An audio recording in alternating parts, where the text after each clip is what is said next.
ఈ 14 నెలలు నెల్లూరు రూరల్లో వైఎస్ఆర్ కాంగ్రెస్ పార్టీ నాయకులకి చుక్కలు చూపించేవాళ్ళు.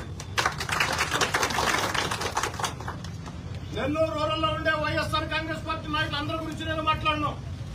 ఆ 18 నెలలు మా మీద మా వాళ్ల మీద దౌర్జన్యాలు చేసిన, అక్రమ కేసులు పెట్టిన, సోషల్ మీడియా దుర్మార్గ పోస్టింగ్లు పెట్టిన వైఎస్ఆర్ కాంగ్రెస్ పార్టీ ఆ నాయకులకి చుక్కలు చూపించి నరకం ఎట్టుంటుందో, వెంటాడితే వేటాడితే ఎట్టుంటుందో, నరకం ఎట్టుంటుందో, వెంటాడితే వేధిస్తే ఎట్టుంటుందో చూపించేవాడు.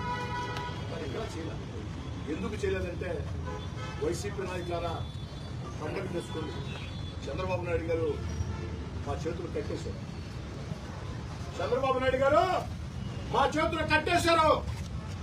లోకేష్ బాబు గారు అంగీకరించరు.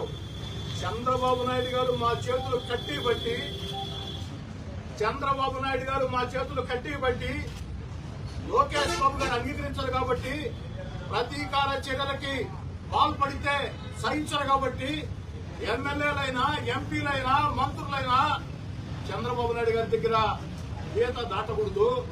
గీత దాటితే చంద్రబాబు నాయుడు గారు తాట తీస్తారు కాబట్టి, గీత దాటితే చంద్రబాబు నాయుడు గారు తాట తీస్తారు కాబట్టి ప్రతీకార చర్యలకి పాల్పడవద్దని స్పష్టంగా ఆదేశాలు ఇచ్చారు. కాబట్టి వారి ఆదేశాన్ని పూర్తిగా తప్పకుండా పాటిస్తూ చేతులు కట్టేసుకుని మా చేతులు కట్టేశారు కాబట్టి